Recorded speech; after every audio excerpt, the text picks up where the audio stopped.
Hello students, तो कैसे हैं आप लोग। और आपका मेरे इस YouTube channel Manoj learning zone में स्वागत है। और आज का जो टॉपिक मैं लेकर आया हूं वह है बोर का model, Bohr's model of atom. Board के एग्जाम के लिए बहुत ज़्यादा इम्पोर्टेंट है, बहुत ज़्यादा इंपॉर्टेंट है आपके बोर्ड्स एग्जाम के लिए, चाहे वो यूके बोर्ड हो चाहे वो सीबीएसई बोर्ड हो, आपके एग्जाम के लिए बहुत ज़्यादा इंपॉर्टेंट है।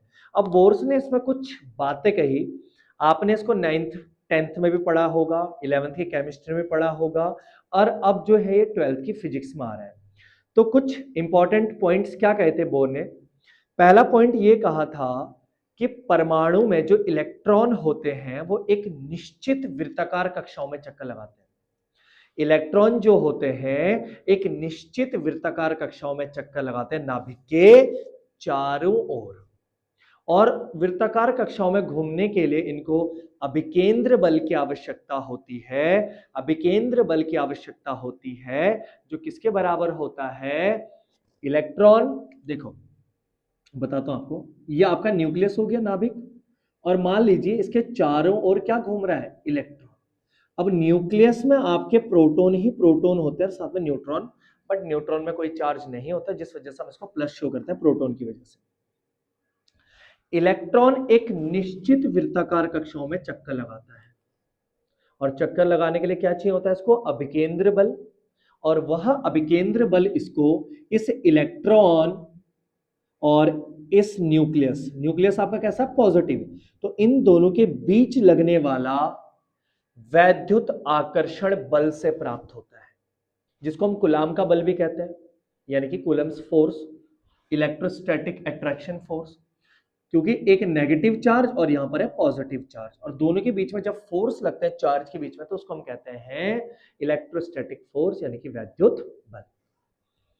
अब जो आपका अभिकेंद्र बल होता है, यानी कि mv² अपॉन r, वो किससे प्राप्त होता है, आपका स्थिर वैद्युत बल से, इलेक्ट्रोस्टैटिक फोर्स से। तो इलेक्ट्रोस्टैटिक फोर्स के बराबर हो जाएगा ये, जिसकी वैल्यू होती है 1/4πε0। आपने पढ़ा होगा पहले चैप्टर में कूलाम का नियम कि 1/4πε0 Q1 Q2 upon R square. तो यहां पर Q1 और Q2, पहला चार्ज इलेक्ट्रॉन, दूसरा चार्ज पूरा न्यूक्लियस है, तो मान लीजिए इसको हम Ze लिख रहे हैं। और जो यहां पर Z है ये क्या शो करता है, आपका atomic number, atomic number show करता है, यानी कि परमाणु क्रमांक। और सबको पता होना चाहिए वही परमाणु क्रमांक क्या होता है, नंबर ऑफ प्रोटॉन, यानी कि प्रोटॉनों की संख्या। मतलब जो परमाणु क्रमांक होता है वही क्या होता है, प्रोटॉनों की संख्या। तो जितने प्रोटॉन उतने आ जाएंगे यहाँ पर जेड की जगह पर, और अपॉन आर स्क्वायर। तो इस कंडीशन को आपने ध्यान रखना है फर्स्ट पॉइंट में, ठीक।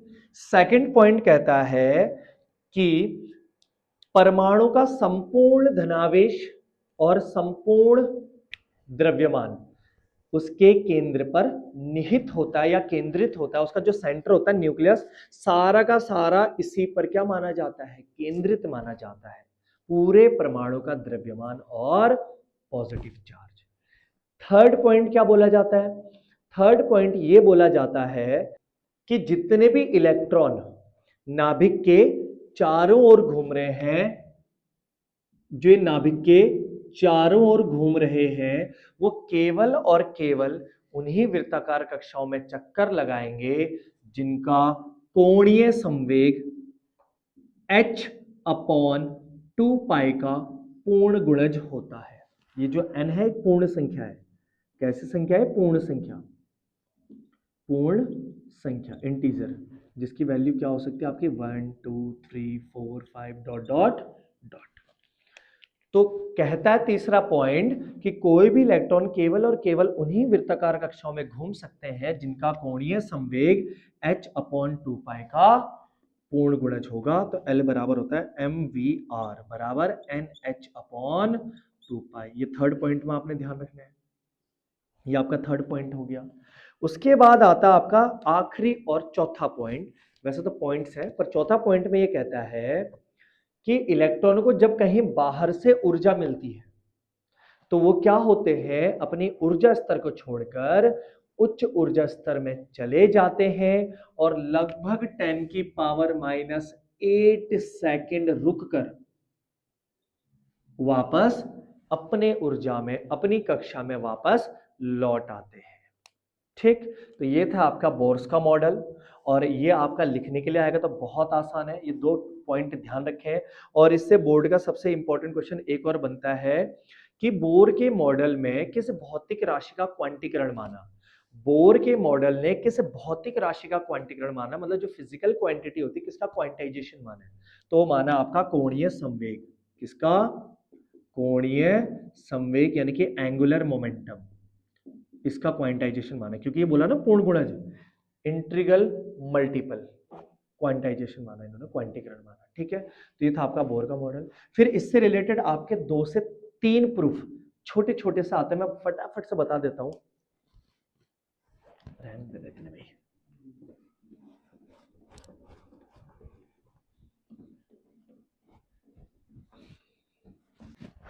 इसमें आपका एक प्रूफ आता है। प्रूफ क्या बोलेंगे, फॉर्मूला बोलेंगे, स्थायी कक्षाओं की त्रिज्या, स्थायी कक्षाओं की त्रिज्या, रेडियस ऑफ स्टेबल ऑर्बिट्स। तो स्थायी कक्षाओं की जो त्रिज्या है बहुत आसान है। देखो, वी नो दैट, हम जानते हैं। एक कंडीशन हमने पढ़ा, एम वी आर बराबर एन एच अपॉन 2 पाई, यहां से वी निकाल लो, तो एन एच अपॉन 2 पाई, और एम और आर इधर लेके आ जाओ, ये वी आ गया। इक्वेशन नंबर फर्स्ट मान लो। नॉर्मल कंडीशन, जो थर्ड पॉइंट बोला था बो ने कि कोणीय संवेग जो होगा एच अपॉन 2 पाई का पूर्ण गुणज होगा, वहां से मैंने वी निकाल दिया। तथा एक और चीज जानते हम, m we square upon r बराबर 1 upon 4 pi epsilon naught Z, और वहां पर ई इंटू ई क्या हो जाएगा, e square upon are square. एक आर से एक आर कैंसिल। एम वी की जगह वी की वैल्यू पुट कर दो, N H upon 2 pi M R square, R का square equal to 1 upon 4 pi epsilon naught को थोड़ी देर के लिए आप के मान लो ताकि कंफ्यूजन ना हो, और शुरुआत से आप एक काम करो, के ही मान लो, इसको लास्ट में रख देंगे वैल्यू। ठीक है, और ये हो जाएगा जेड ई स्क्वायर अपॉन केवल और केवल एक आर बचा। ठीक है, अब स्क्वायर खोलते हैं, तो m n square h square upon 4 pi m square और आर स्क्वायर इक्वल टू के जेड ई स्क्वायर अपॉन आर। अब क्या होगा, देखो फिर से, एक आर से एक आर फिर से कट गया, एक एम से एक एम फिर से कट गया, और बाकी कुछ कट नहीं रहा। आपको निकालना है आर, तो इस आर को यहां से उठाकर इधर ले जा लो, और जो कुछ बचा सारा का सारा इधर अपॉन में लेके आ जाओ, तो होगा क्या, देखो, n square h square upon 4 pi square m square, M,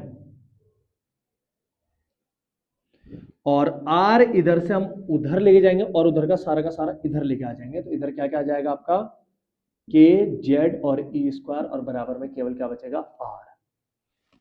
अब देखो काफी वैल्यूज अभी कैंसिल होने को है, तो n square h square upon 4 pi square m, और के की जगह मैं लिख देता हूं 1 अपॉन 4 पाई एप्सिलॉन नॉट और जेड ई स्क्वायर बराबर आर। तो आप क्या कर दोगे, पाई 4 से 4 कैंसिल, एक पाई से एक पाई कैंसिल। अब जो आपका एप्सिलॉन नॉट है वो सबसे ऊपर आ जाएगा, क्योंकि सबसे नीचे है, तो एप्सिलॉन नॉट यहाँ पे आएगा, तो आपका फाइनल जो आर की वैल्यू आएगी वो आएगी epsilon nought n square h square upon, नीचे क्या बचा, एक तो पाई बचा, एक एम बचा, और एक जेड ई स्क्वायर, ये आपका फाइनल आर की वैल्यू। देखो डरना नहीं है बिल्कुल भी, बहुत आसान है, बता देता है एक बार और। आपने M V R equal to N H upon 2 pi Bohr's model में पढ़ लिया, यहां से v बराबर N H upon 2 pi M R आएगा। फिर एक और कंडीशन बोर मॉडल के according M we square upon R equal to के Z E square upon are square है, कि जो आपका विकेंद्र बल है वो किसके बराबर है, कूलाम के बल के बराबर। आर से एक आर कैंसिल, v की जगह पे फ्रॉम इक्वेशन फर्स्ट हमने v की वैल्यू पुट कर दी, स्क्वायर खोला, कट फिट करा, इधर केवल एक आर बचा, इधर का आर कैंसिल हो गया, तो उस आर को हमने अकेला भेज दिया उधर, बाकी सब एक तरफ इकट्ठे कर दिए, तो सारे के सारे एक तरफ इकट्ठे हो गए, इक्वल टू में आर बचा, के की जगह 1/4 पाई एप्सिलॉन नॉट होता है, रख दिया, कट फिट करके आपका आर आ गया। ये देखो कैलकुलेशन के ऊपर डिपेंड करता है कि आपकी कैलकुलेशन किस तरीके की है, ठीक है। और डाउट होगा तो आप बता सकते हैं। स्थायी कक्षाओं में इलेक्ट्रॉनों का वेग, स्थायी कक्षाओं में इलेक्ट्रॉनों का वेग। अब ये जो दूसरा फॉर्मूला दोनों के दोनों एग्जाम में आते हैं, इंपॉर्टेंट है। तो सेम वही चीज, वी नो दैट, हम जानते हैं भाई, देखो एम वी आर बराबर एन एच अपॉन क्या होता है 2 पाई, यहां से v बराबर क्या निकला था हमारा पिछली बारी में, एन एच अपॉन 2 पाई, और m और r को इधर लेके आ जाओ, ऐसा r की वैल्यू हमें पता और मैं तो कहूंगा आपको r की वैल्यू याद रख लें फॉर कंपटीशन भी, कंपटीशन के लिए भी, एन एच अपॉन 2 पाई m, और r की जो अभी हमने वैल्यू निकाली थी वो निकाली थी हमने epsilon nought n square h square upon pi m z ई स्क्वायर, ये हमने निकाली थी r की वैल्यू, कट फिट कर दो आपका v आ गया। देखो पाई से पाई कैंसिल, m से m कैंसिल, अब जो सबसे नीचे बचा, और देखो एक n से एक n कैंसिल, एक h से एक h कैंसिल, कट फिट में अगर दिक्कत हो रही है तो आप एक बार आराम से करना, एक एक दो दो करके काटना, सारे एक साथ काटने की जरूरत नहीं है। सबसे नीचे आपका क्या है, जेड स्क्वायर ऊपर चला जाएगा, कहां चला जाएगा, ऊपर, तो ये हो जाएगा आपका जेड ई स्क्वायर अपॉन नीचे क्या बचा, एक तो 2 और एप्सिलॉन नॉट और एक n और एक h, तो ये आ गया आपका वेलोसिटी का फॉर्मूला। क्या आ गया, वेलोसिटी का फॉर्मूला।